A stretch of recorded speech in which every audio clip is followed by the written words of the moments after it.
Hello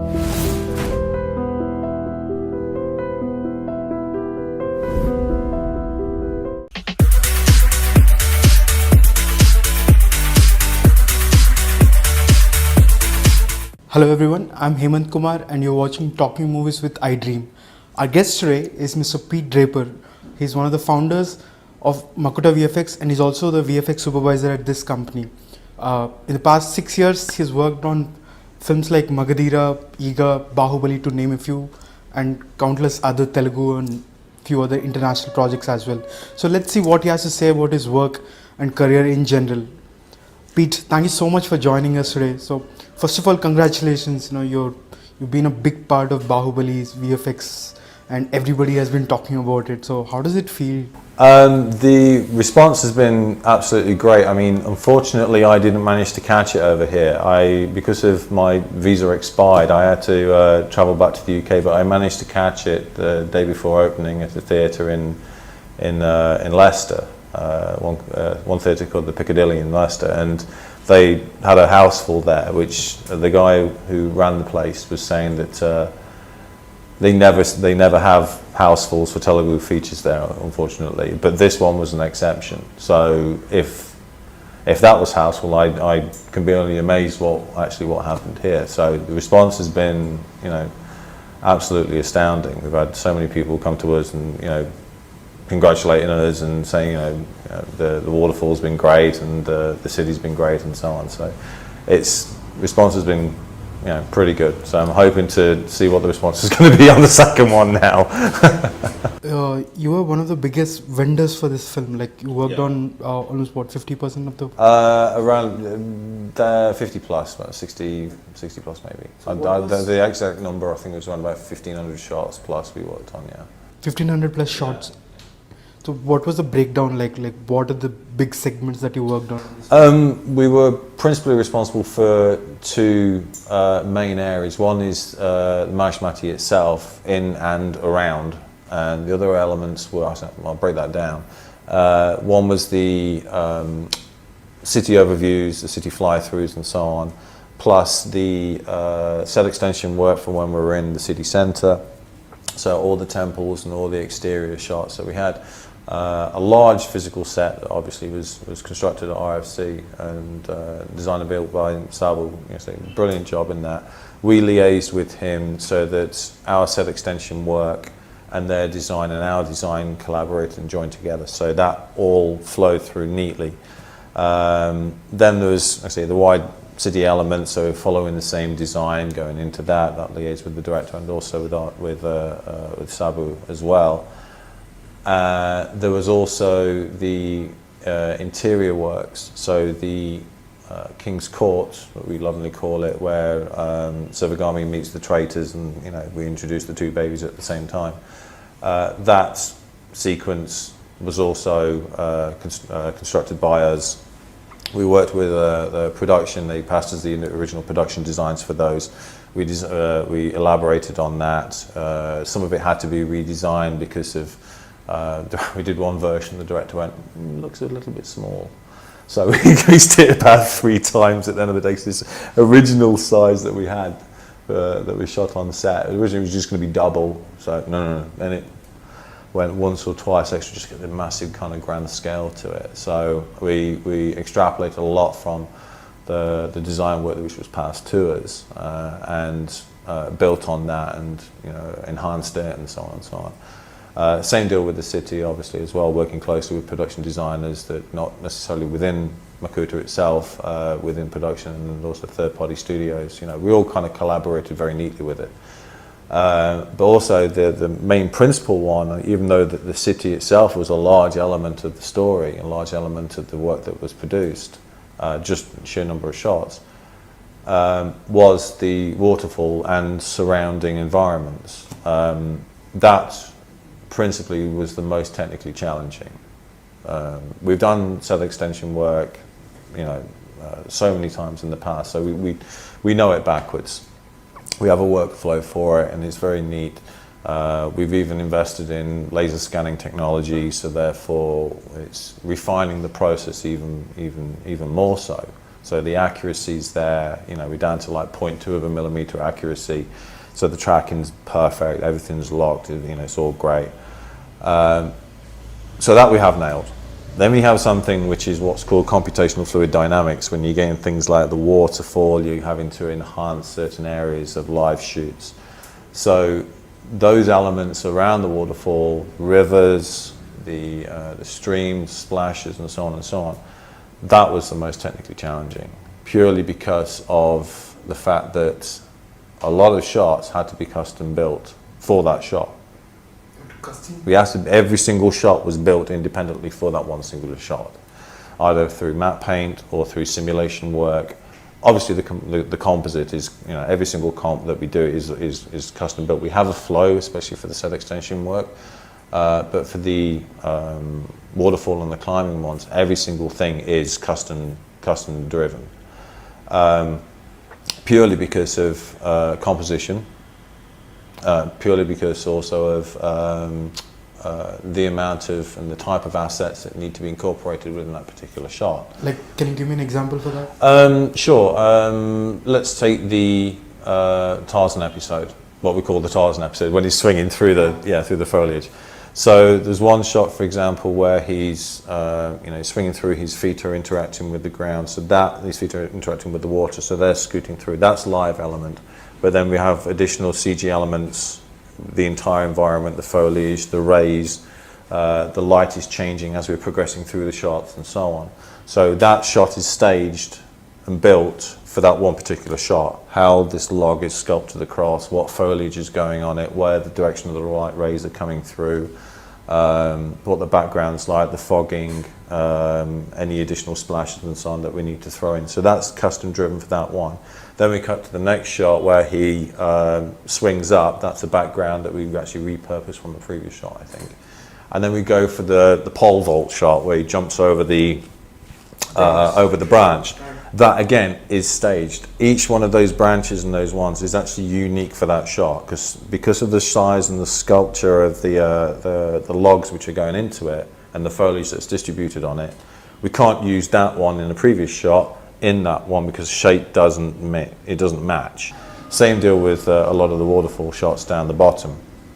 I think we managed to reuse a few simulations on a couple of shots just because angles were similar.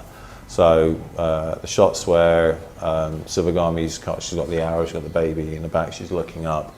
That shot and the one with the soldiers, which is a similar angle, that was repurposed. And I think there was also a shot that was later on in the sequence, later on in the feature, where Bahubali's adopted mother and father, they also look up, and so those, again, similar angles, relit, reworked, that we managed to repurpose. But the majority of stuff, because every single angle was slightly different, the set was slightly different on the shot by shot, we had to, redo simulations, we had to redo or rework matte paints for that particular shot itself. So there was a ton of work.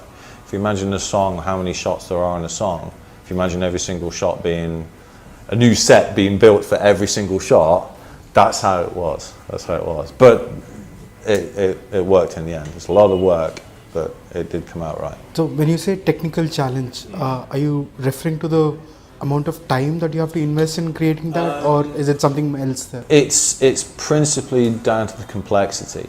It's principally down to the complexity of trying to get the systems that we design to behave.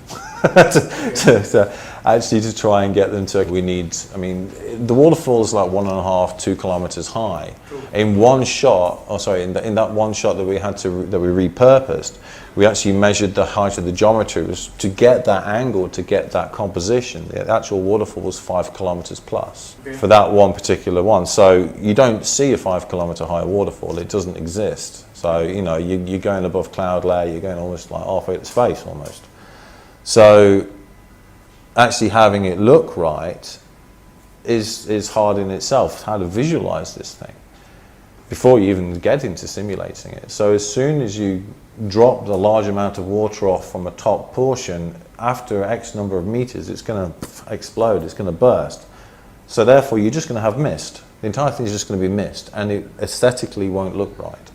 So we had to custom build systems to try and hold and control and manipulate the fluid to exaggerate properties to just get that aesthetic. It was cheating it a lot. Sometimes we went back to old school methods, sometimes we went to sprite-based, like game method techniques almost from 10 years back, just to get that visual aesthetic. So we were taking sprite elements that we shot from trips to like Niagara Falls and to waterfalls that we visited up north. We're either taking stock and compositing those stock elements in, or we're using combination of simulations, or we're using old school volumes or old school sprite methods. So every single shot had a different sort of methodology that we'd actually utilize to get this large volume within there. The small streams where when Tamana's enticing Baahubali to do the jump, behind her there's some additional water that's running down the edge. That's all pure simulation. That's all we had to do that, without any shadow of a doubt, to actually, so it flows along the rock and everything. That comes out nice. And then the integration of the large volumes at behind, which a lot of it is stock that we've sourced and filmed ourselves, coupled with simulation work to also blend together neatly. Each one had to be tackled dependent on framing, composition, camera, lighting, everything. Because of scratching the head, right? How do we achieve this visual? Because we've got some great concept artists and map painters within the company. They're great.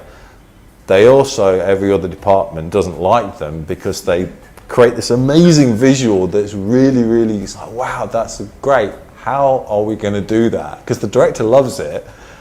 Oh God, how do we produce that?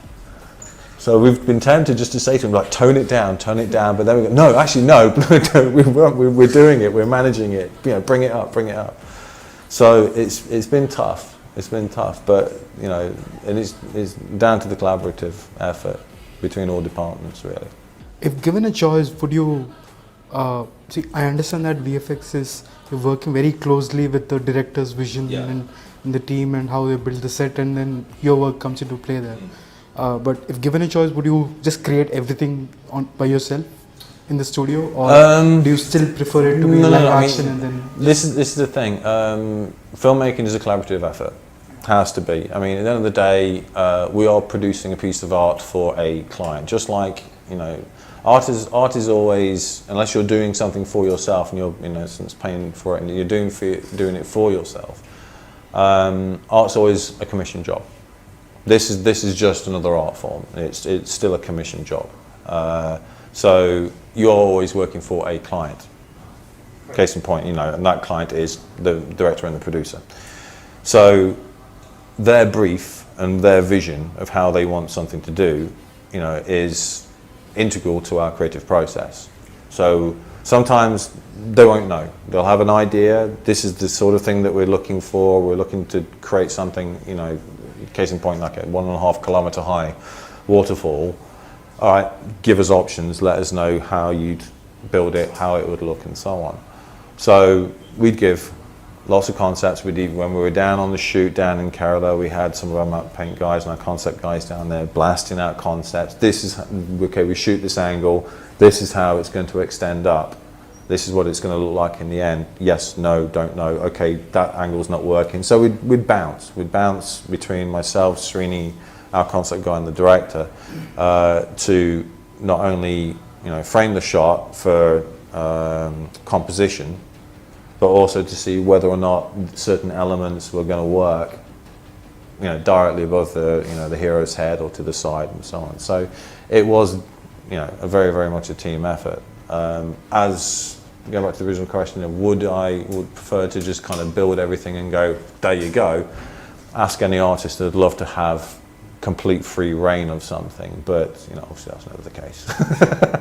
you work closely with Rajamouli, starting with Magadira and then very extensively in Iga, and now again with Baahubali.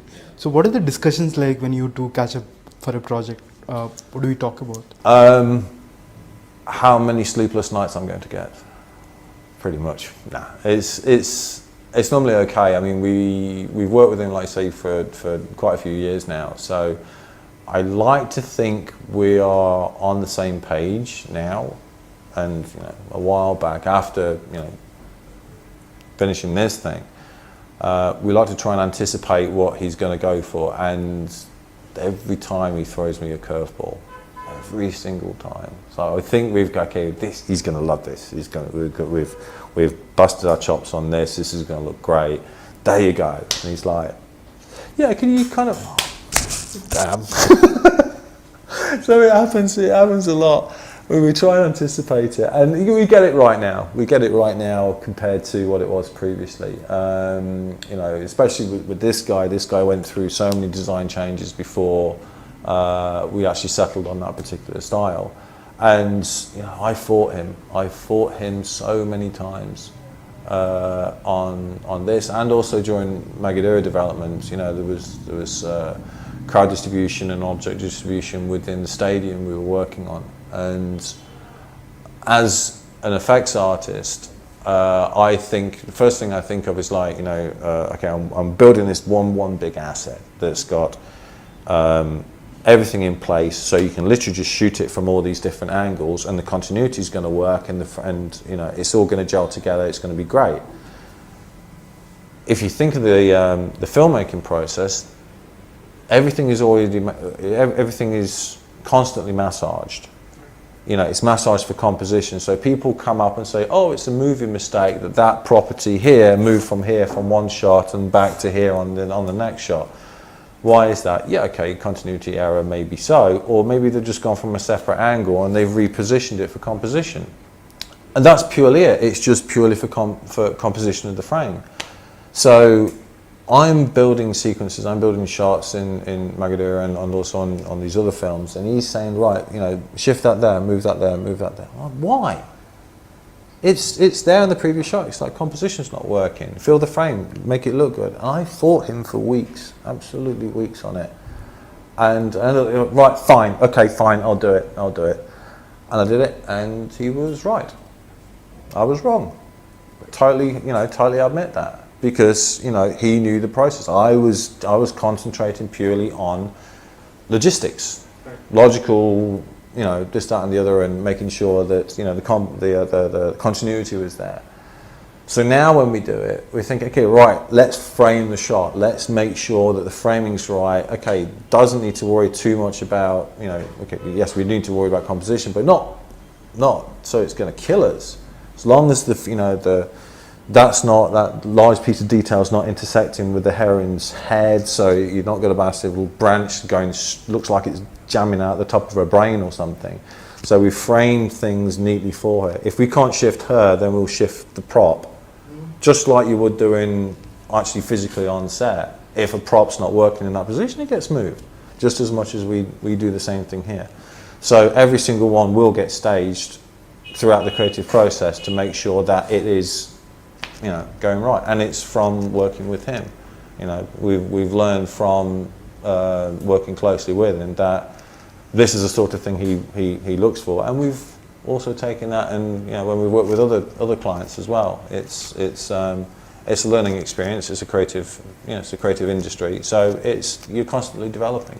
You learn new skills, you learn new techniques, not only through art and technical methods that we use within the studio, but also within the filmmaking process. When you meet somebody, let's say a director, on a project, and how does it work? Like, do you first try to understand what he wants, or do people just say, give me what you want? No. Always, again, because this is, like I said before, not only a collaborative effort, but also, like I say, throughout history, art has always been a paid gig. You're always working for somebody. So in essence, we've got to give the client what he wants, without any shadow of a doubt. That's the key thing. We've got to satisfy the client.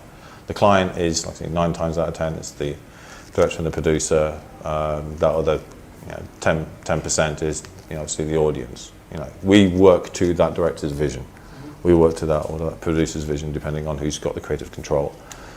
So we will always initially sit down with them and say, right, what is it you need? What is it you want? break down the shots, break down the story, and then bounce creative ideas. Then we work towards that, but also give creative input within there, because that's, you know, part of the creative discussion process. If they don't have any idea, sometimes we just get briefs which are, we don't know. Give me something like that. That's kind of cool. Give me something like that. That's the sort of, you know, that's the homage to or inspiration therein. So give us something that looks like that and doesn't behave like that, but that's the sort of palette, that's the mood board that we're going for. Here's a selection of stuff that we like. Give us something that's like this, and we need to not only plan for it, but we need to shoot for it, and we need to do the post work for it. So the entire thing needs to work from the get-go, from the initial discussion. So we'll sit, we'll bounce, we'll design, we'll pass storyboards, we'll pass mood boards, we'll pass animatics. It's all a full creative process before we even go to shoot. And while on set, we'll do post-visualization and direct painting there on the spot as necessary. Case in point with Baahubali, when we were shooting the city centre, we had live real-time 3D updates, so the director could physically see the composition of the frame. Case in point, there's a shot where Rana's turned to the King's Palace and he's gesturing towards it. He's against complete blue screen at the time. He doesn't know where the heck it is. So we give him an eye line, and B, we have on a separate monitor on the spot. We have another cabin out the back which we call the visual effects pit of fun. It was, which has got all the systems in there that we update to frame up the exact shot that it wants to be. So we then do a quick recording of it so that the artist can see exactly what he's looking at and what's in background. That also helps the cinematographer to frame the shot. And when we dealt with Magadira, they actually placed like large balloons on set so the DP could actually physically, okay, we know a tower's going to be up there, so we framed for that. For this one we didn't. Purely because of two reasons. Number one, the amount of up-down structures we'd have in this thing was off the scale. And the second thing is some of them were so, you know, tall, getting a balloon up that high would be, you know, a danger to airplanes. Quite possibly, because we're right near the airport. So therefore it wouldn't be physically possible. So we went down the virtual route. So we had on-set live 3D representation mixing with the live footage. Is this the first time that something like that has been done in Telugu? No. In Telugu at least? Possibly. I'm not familiar of it happening outside. If there is, then it has, but I was not aware of it. It's quite a common practice to do overseas. I mean, there's technologies out there now. We did like a bit of a Heath Robinson patch together. We would love to have complete real-time updates, you know, tilt the camera, it moves up and so on, but a lot of it we were doing manual, measuring up by hand and then plugging the information into our laser scan. That was a total digital representation of the set, and then angling the camera, tweaking it, making sure that the composition's right, and then mixing it through to just cross-check, and yeah, that's fine. We did it on a few sets actually. We didn't just do it on the city centre, but we also did it on the King's Courts areas. That was principally for a couple of reasons. One, because we were limited by the physical size of the set itself. You know, we only had like, it was about 190 metres that way, in the court, in the actual physical set. And there were some shots that we needed to bang the camera right back, like extended like 2-3 times through the wall, and get that very wide angle from backside, through pillars in the profile angle, or come into where the statues are and have them in suggestion. So getting a physical camera up there, it's impossible to do because you're going to have to knock a hole through the studio wall, and Mr. Ramoji doesn't really like us doing that. So we had to digitally extend back, so therefore we had to work out the correct framing, the correct angle, composition, take our digital direct camera there, bang it forward. Okay, that's our XYZ location of where this needs to be. And then we've got the issues of perspective distortion because the lensing is going to change, so we have to adjust the lensing for that and shoot how many plates we needed to offset. So all that we calculated on set, on the spot, when the director's like, oh, it'd be nice to get a camera up there. I had to push that back and calculate it there on the spot and then rush and give the notes, right, up there, shoot on that, this lens and so on. And it worked. Yeah. Bit of mental calculation, but yeah, it worked. I've interacted with quite a few cinematographers, and they always talk about getting that lighting right for the Indian skin tone, to highlight the features of anything. But as a visual effects supervisor, do you also take that a lot into consideration? Yeah, it's digital doubles, as one would call it, or digital makeup or facial replicas, or whatever you want to call it. So it's lighting is one thing. So it's obviously when one tends to block a shot, let's say someone blocks a shot with in a live shoot, they wouldn't necessarily use the principal talent, they'd use a stand-in. So the DP would light for the stand-in, then they bring the stand-in out, and then they get the principal talent in and shoot the scene and so on. Similar thing works for us, so we get a stand-in and shoot reference, and then on live we'd actually shoot lighting references to make sure the physical lights that you've got, say for example in here, would be physically measured and calculated so that whatever we replicate back in the studio is matching exactly what we've got here. With regarding matching skin and skin tone and so on, that's depends on a couple of factors. It's kind of tough because which one when you reference any kind of image or anything like that, or any individual, you're actually shooting them from the real world. When you're dealing with them in film, they're always wearing makeup. So matching someone who's actually been alive and since passed away, getting a live reference is obviously very tough. So any singular reference that they have. So whenever you're doing any kind of digital makeup work, you have to mimic the fact that makeup is being applied to the actor already, so everybody's familiar with seeing him or her with makeup on already. So you have to not only build the skin texture and build the skin tone, but you also have to add digital makeup on them to make it look real as such, which is kind of tough to do. So all the little small nuances and small irregularities in someone, little twitches, little tweaks, little kind of pop marks on the face, and if they've got a scar, I've got one here, kind of thing, adding those sorts of things where the moles are, and that kind of, it's the irregularities. If it's too perfect, then something doesn't seem right. And the thing is, especially with recognizable talent, the audience by default is an expert at CG.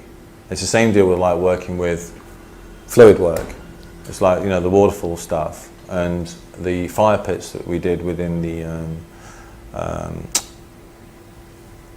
night shots, and also within what we lovingly call the oven scene.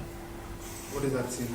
The oven scene is it was a cutaway, two or three shots that was in the Sivagami's entrance within King's Court. So literally, she's walking down slow motion, marching with the babies and everything.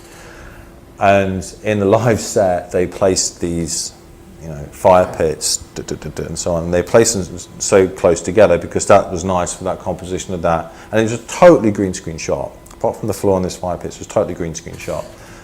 So to keep the continuity in the placement, we measured up the same places of these fire pits and we extended it back. So we built digital versions of these, did fire simulations for all these things, had torches hanging from the walls and so on and so on, and built this corridor accordingly and staged it down based on references that we took from the live show and also from our own custom work. Staged it up, built it, put it in, rendered it, okie dokie. Then it looked like she was standing inside an oven because the amount of fire pits travelling down there was so many. So all these fires just blended together. So my good God. I mean, I stood next to these fire pits when they were on. I mean, they were hot. So she would have melted. So hence the oven shot. It looks like she's gone inside a kiln. It's like that sari would combust. So thankfully that didn't happen, otherwise we'd be struck for a second part. So we designed the fire so it went up, down, up, down, up, down. So you didn't have just like a constant line and then offset, you know, okay, the guy who staged it right wasn't perfect. So yeah, it wasn't perfectly straight.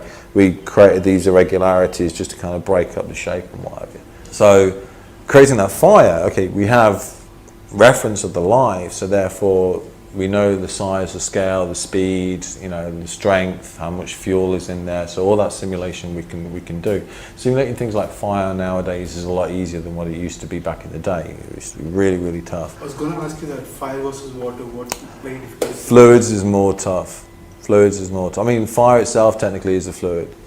You know, it's a plasma, so therefore it is technically a fluid. And the smoke simulations that you have, technically that is fluid simulation as well, because you've got the fire element, which has got, so you've got the smoke element, which has got a viscosity within it, and that's interacting with air, so that's displacing it around just as much as water would displace around any other medium. It's a similar kind of technology. But the thing is, convincing people, fire is easier to convince somebody than water. Previously, they both were pretty tough to convince. Doing digital fire was kind of hard, especially explosions, getting that right. Nowadays, it's easier than what it used to be. I say easier, it's a case of we've got better systems to throw more data out, or more, you know, the systems, the simulations themselves can be more complex. So therefore, it's giving a better result in the end.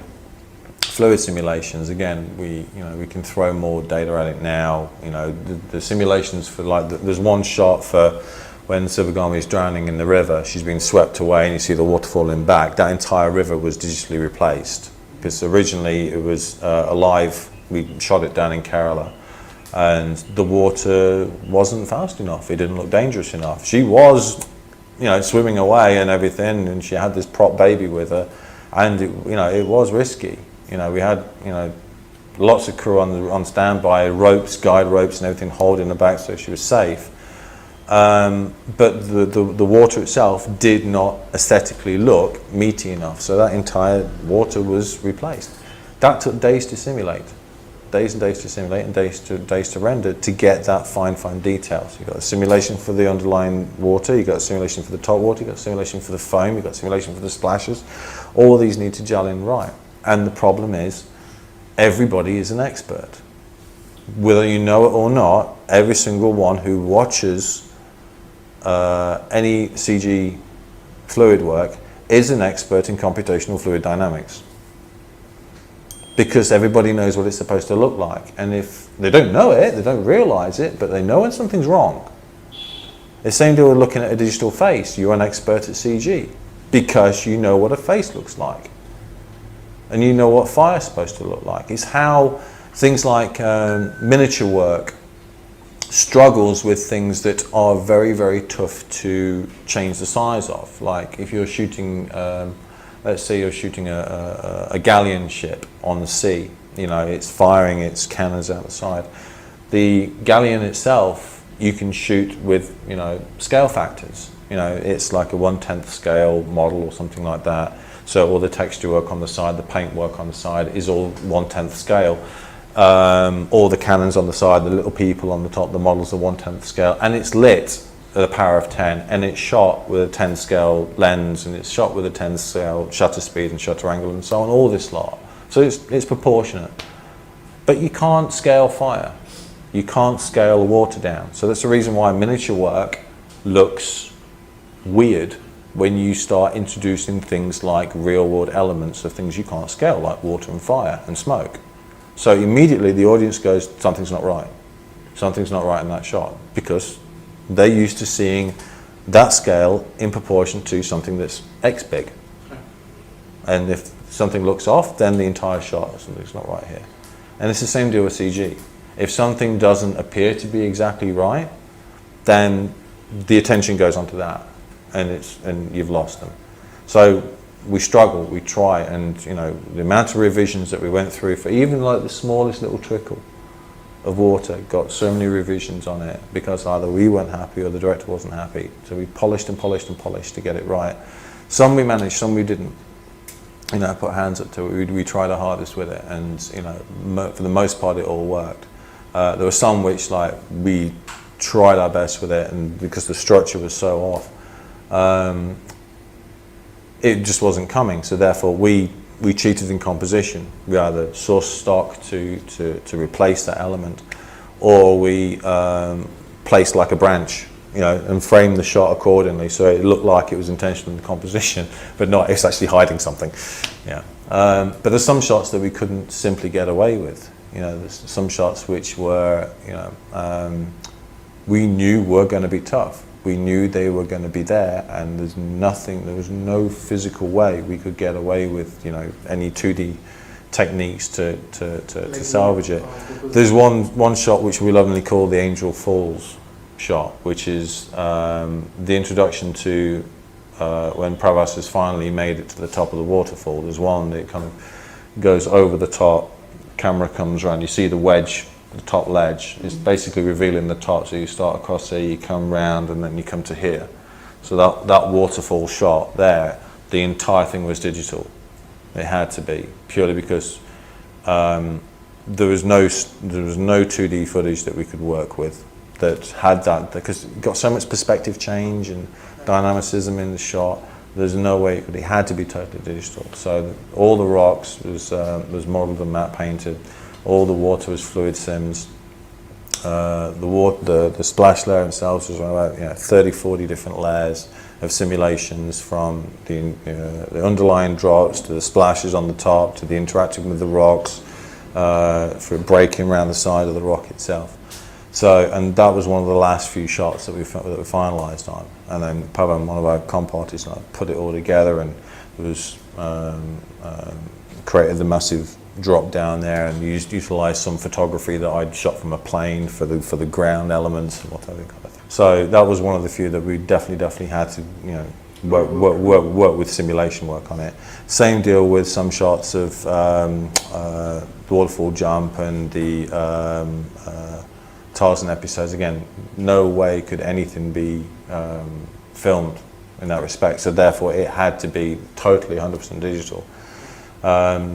Same deal with, like, obviously, you know, the wide city shots. There were some shots which we amalgamated and enhanced from drone cam shots that we did on set, but then the director went, okay, I want the camera back here.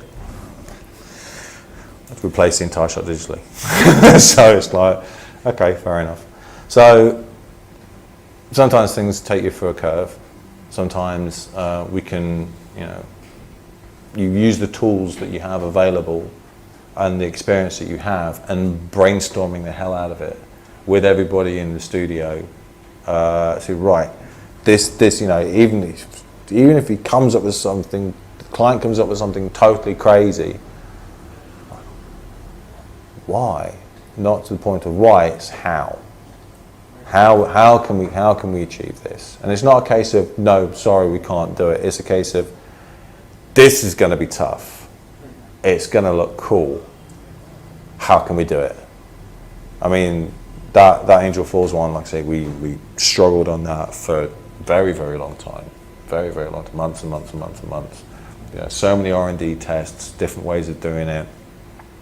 I sat on it. My stuff went off. You know, my stuff didn't work. A bunch of the other Houdini guys sat and blasted that out. And again, so many layers went into this thing. And, you know, some of our senior comp guys put that together, and, you know, so many people put their, not necessarily 2p's worth in, but contributed to the development of it, and it came through in the end. There were some other shots in that entire sequence where we tried the same methodology, didn't work, simply didn't work. So, what the heck are we doing? Okay, right. So thankfully we managed to source layers and footage, and again went back to old school methods to, you know, cut elements and stage those together, and even managed to pull this dynamic camera move out from the side, pulling out when he's swinging from the top, you know, and that worked. So sometimes, you know, the simplest ways and the old school ways are the best. You don't necessarily need to go down this huge complex route if not necessary. But sometimes in some shots, you definitely have to. Now, everybody has seen Bahubali, and the VFX has been raved about it a lot. So, what's coming up next in Bahubali 2? Are you going to push the bar even further, or? Yeah, he's keeping his cards pretty close to his chest. He hasn't told you anything yet? I know of some. Obviously, I mean, with any shoot, there's some elements in are shot parallelly. There's some elements are shot parallelly. So therefore, depending on the set or the shooting location and so on, some scenes or some environments, will be reused or shot at the same time. So I obviously was present for a chunk of those. Those scenes we already have, and some we've already worked. And one I think is X percentage across, another scene is another Y percentage across, and so on. So there are elements to it which we are familiar with. As for the whole story, he's keeping it pretty close. He's keeping it pretty close. I know what's happening in the climax. I'm not telling you. There's not enough money or death wish on the planet I could hope for. And do I know why Katapa killed Bahubali? Yeah. No? Of course I know. Good luck with that. I'm not telling you. Well, you can work it out. I'm sorry. No, I'm joking. It's because he borrowed $20 and didn't pay him back. Right. So I'm sure the next 1 year at least you're going to be quite busy with Bahubali 2. But yeah. Beyond that, what's coming up for Makuta VFX? Certain things I can say, certain things I can't say. We're doing a lot of development into mobile tech. One which is supporting VFX production. One thing that we have been working on which has assisted us within this particular film, it's been an in-house tool which we've developed over the last few years, and that's a labeling for on-set data collation. So previously what we tend to do is we go through and log every single thing down, old-fashioned route on paper, analog logging. And when you've got so many shots to deal with, you have to scan everything in, you have to collate all the data and all the different sources that you found.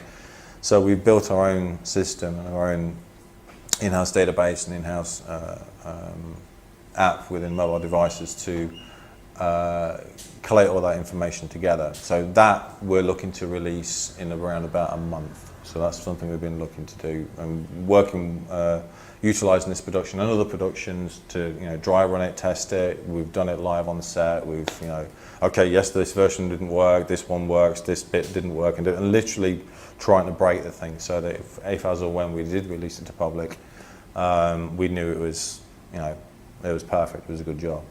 We're seriously getting into other areas of media production. Not much I can say about that at the moment, but if you read between the lines, you should be able to extrapolate what that means. We are expanding quite considerably for this next film, without any shadow of a doubt. I know the scope for this next one, a fair amount of it, and it's big. It's really big, really big. And we're also looking to, without any shadow of a doubt, push the envelope as far as the quality of the work. With any work that we do, any art piece that any artist will do, they'll always like, oh God, I wish I had more time. I wish I'd had another month or two on that, or another week, or another day, just to do that one thing. So you're always very kind of self-critical of your own work, not necessarily of other people's, but mostly, especially of your own work. And the VFX industry is very, very, open for that. You'll get people who will actively get in touch with you. It's like, yeah, that shot was good, or that shot sucked.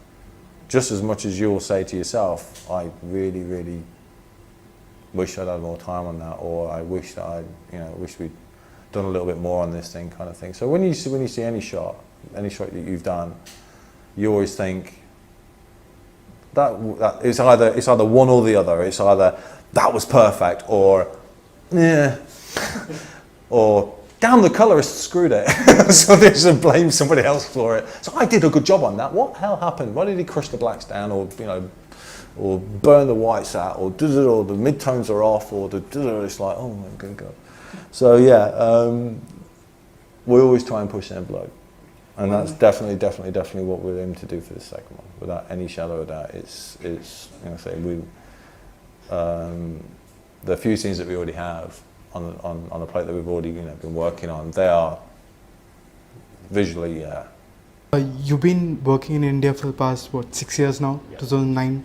So how did that happen? Like from UK, you... Long story short version, I'm really bad at that. Originally I did a sequence for Hindi Gajini. That was the opening title sequence where it flies through the brain at the beginning. So I did that in the UK. My old business partner, Kamala Khan, just plucked me out of the blue. Just somehow managed to find me. I don't know how. I think it was because I had a medical animation on my show reel at the time, and I was a freelancer. And he was working on that particular show, so he got in touch with me and asked me to do this one particular sequence. So I busted my chops for about a couple of weeks or so and sent it across, and collapsed, and got up the following day and saw the mail. It's like, yeah, it's not what we wanted. Like, what? Oh no. Okay. So I spoke to him for some time. It's like, it wasn't the kind of thing. So I was like, okay, fine, redo it. So I redid the thing, and that's the one that was used. So originally it was like one large environment. We were just swimming around it, a few neurons exploding, that kind of thing. It was all just within this brain environment, and he was right. He was right. It was laboured. It wasn't fast paced enough. So no, it was totally right on that. So we broke it down into individual sequences. So one flying through the neurons, then flying through the wires, and then flying through the cells, and all the way out to the brain itself at the end. So at the end of that, after I delivered that thing, I just casually had a discussion over Skype, and he said, "Oh, we've got this. I'm working on this one film at the moment, which is." Turns out it was Magadira. He said, "Well, I've got this one stadium episode, which is coming up. All right, historical piece. Okay. I'm a little bit concerned about one studio. It's a big job for them to do. They're currently doing it using this particular process. This is the workflow that they do it, and that's not right. So what you need to do is you do this," and literally just give him like 2 pages of stuff to say, right, just pass to them, it'll come fine, don't worry about it. Day later, I get a mail back or a message back on Skype saying, "Yeah, can you come across?" I'm like, yeah. No, serious. Huh? Okay. So I arranged to travel across on, I think it was Valentine's Day 2009, single at the time, and thought, get away from all this love heart rubbish in the UK, and we get to Hyderabad airport and it's just like love hearts all over the place. Okay, fine. Straight to RFC, had a nervous breakdown because I was completely on the other side of the planet, like complete fish out of water, really didn't like it when I first arrived. Just felt totally isolated from family, not because of the country or anything, but because I was just totally isolated. I'm on the other side of the world. My God, what the heck am I doing? Seriously, what the heck am I doing? But got into the work, met the director, struck a good rapport with him, met with Kamal, struck a very good rapport with him as well. So much so that we formed the studio, myself, Adil, who built the stadium within Magadira, and the three of us struck a rapport. So Kamal suggested that we form the studio, sometime later, and it was great. So finally, I delivered the section that I needed to work on, which was supervising the rendering and the lighting setup for the stadium in the city. So QC'd a bunch of stuff down at Prasad VFX and with one or two other studios as well, working with Kamal. So much to the point where we were setting up a render farm in the hotel room at Green Park in Chennai. We had like 9-10 machines just blasting out. I'm sure their electricity bill must have gone up. So did that, and then came back to the UK. I thought, that's it, I'm done. I'm not coming back or anything like that. And 2 months later, I got a call to come back. So it was like on a Friday. I do remember it vividly. Me and one guy who works for us now, Badger, we'd had a couple of drinks on a Thursday night and hung over a Friday, sat at, I think, KFC or something in Middlesbrough in England. And Kamal phoned up. Oh, hello, how are you doing? And he's, having a chin wag. He's like, so, yeah, can you come back? I'm like, yeah, right. He's like, no, seriously. I'm like, well, check my calendar, nothing on at the moment. Okay, fine. So when do you need me back? He went, Monday. How on earth am I supposed to get back in 2 days? No, mate, no, I've got to change the visa, I've got to do this, not gonna, oh, you still got the work visa from last time, you can still come back on that, re-register when you get here, and all this kind of thing. No, Monday's not possible. Sorry, I've got to say goodbye to family and stuff. You know how much problems I had last time, and so on and so on. I was back by Wednesday. So I literally jumped on a plane on the Tuesday. So the Monday wasn't possible, but the Wednesday was. But yeah. what brought you back? Like, It was the same. It was the same job. It was second stab at Magadira, and the director had added some additional bits and bobs.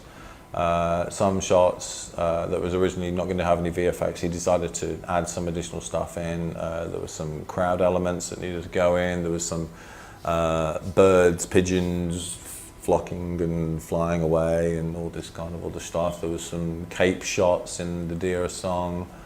The vortex when Ram Charan throws this thing down and goes up like that thing, and some digital cloth that needed to go in. So there was around about 4 or 5 weeks or something like that I was here. I did not see the light of day apart from popping out for a coffee. That was basically it. So I spent every single day working at Prasad Labs in what we lovingly called the Room of Death, which was literally a kind of confined space about yay big with 9 of us in there. It was like originally there was just me, then there was another guy, and then gradually there was around about 8 or 9 of us in there, all kind of like this, trying to blast these shots out. And again, managed it in the end. But unfortunately, I had to leave the country before the film got released because my visa had finished and everything, and I had to return back. So I didn't see the film until a year later, when myself and Adil saw it in Prasad's screening room. So that was kind of interesting. That was okay. We're sitting forward, saying, "Oh, this is our stuff now." Okay, and grades off. Oh, yeah, that's okay. Okay. Yeah. So that was kind of like how it was. And then to say after the Magadira job, we decided to form the studio. So totally Kamal's idea. We decided, okay, fine, let's give it a go. Originally, we were going to come in as just going to various different studios as consultants. That was the plan. We never were going to, set up a large studio kind of thing. That was never the initial idea. After first meeting there and meeting with our supportive investors, we decided, okay, let's go for this. Let's hire talent. We'll retain the key talent that we want to be able to develop a studio that excels in quality. That's the one main thing that we always try in the street for. The name is bigger than any one of us. We don't want to work on stuff that is going to lower our profile, and we've managed to do that so far. We've managed to, constantly raise our game through the support of those guys. It's been brilliant. Developing and assisting the talent that we have, seeing where each artist's, pearls and pitfalls are, and guiding them to push into various different areas to try and challenge them and to try and up their game and constantly try and get them to think outside the box a lot and to try and target key talent outside the company to bring them into the fold, to assist themselves and to help them develop and to help the other guys develop as well. So that's what we try and do. We try and retain everybody as best we can. We always look for people who have that enthusiasm to develop, to expand. The company has grown a lot in the past 5 years from what I've understood, right, from Magadira days to where it is right now. You know, so and you must have interacted with a lot with these newcomers or people who are already working in a lot of visual effects studios. So what is the sense that you get when you interact with these people in the industry? Like, are they up there to do the graphics, visual effects to the level which you expect, or are they still in the stepping stone? You get some who are, you know, very, very good. They excel. I mean, some of the guys we have, you know, I definitely couldn't do what they do without any shadow of a doubt. I'm basically a generalist. I don't specialize in one specific area. Maybe lighting and effects, kind of, but there's some guys in these areas which are just, you know, way step above me. There are, you know, individuals in other studios which I know here are brilliant. I'd take them in a heartbeat if they just leave. But the main issue that we find trying to source new talent here is the fact that trying to cherry pick and find those key individuals is hard. It really is hard, and it's down to, you know, dare I say it, the way that they are taught. That's the key problem. There's some institutions here which do a very good job. Some lecturers do a very good job, but there are some which don't. And I don't mind saying it, and a lot of them I've discussed with them personally, and some of them know my feelings directly of this, and my feelings of this are, they have to have that creative bone to start with. You know, if you're not interested in the art, if you don't treat this as an art, if you just treat it like another job, do something else, man, seriously. You don't want to be, you know, busting your chops on shots at, like, you know, God knows late at night because the director's decided for an nth iteration and the deadline's tomorrow and you need to get this thing done. If you don't enjoy it, if you don't love what you do, you know, you're busting your backside for that, you know, 3 seconds, 4 second shot that you've maybe worked on it for 6 months or something like that, and it's on screen and now it's gone. And you're like, can we just put this on a loop for an hour? You know, and it's like that. You're like, all that time, all that effort for those 4 seconds, and it's totally gone now. My God! Now, if you don't, as an artist, love those 4 seconds, if you don't really, you know, feel it here, and you're just like, then I say do something else. You know, get into computing, do programming, do iPad development, something, whatever it may be, whatever excites you, do that. If this excites you, do it. You know, and that's the key problem. A lot of people who go into VFX here, and it's also other places worldwide as well. It's not just here. Is the fact that they see it as a job. It's not a job. It's a hobby that pays. It's an art form. Filmmaking is an art form. You know, you've got to treat it like that. Otherwise, you will go crazy. Simple as that. We all are. We're all a bit nuts. So you've really got to love this stuff. If you don't, then you're going to go nuts, and you're not going to develop. As any artist will tell you, and I mean true artist. You know, guys who, you know, work here, I class every single one of them as an artist, no matter whether or not they're in technical development or whether or not they're in matte painting, lighting or compositing. They're all artists because they treat it like an art form. You know, they strive not only to give the best that they can, but also to push themselves above and beyond and to develop themselves further. And that's the key thing, being able to understand and develop and learn new techniques. I mean, like I say, you don't look at a bowl of fruit and go, yeah, I kind of got it, and then go for it. Or Leonardo da Vinci didn't kind of work out, okay, this is the palette, this is the brush, this is the paint, that's the canvas, okay, Mona Lisa. You practiced. Yeah. And it's the same deal with VFX. It's an art form. So therefore you have to treat it the same. You know, you can't develop as an artist either technically, creatively, or through the ranks. If that's your objective, moving your way through the ranks and salary and so on, you gotta get good. And by being creative and enjoying yourself in the process is the way to succeed. It's the way to develop. It's the way to move ahead and move forward in these things. You grew up in the UK and now you're working in Indian cinema. Yeah. So do you feel the necessity to understand the kind of films being made here, or when it comes to your work it doesn't make a difference because you're... Yeah, even some of the films that I've worked on here, we go and see them and like, huh? I don't get it. That's a little bit OTT, but I do understand it now. I mean, initially I was, what? Why is he saying that and doing that and that dialogue and this kind of thing, and why is he slapping him? Why is he slapped him right in the face? He's your friend. Why are you slapping him? If you do that in England, some other guy's going to slap you back, like really flipping hard. So nowadays it's like, oh right, it's camaraderie, it's banter, it's that kind of thing. So I kind of get it.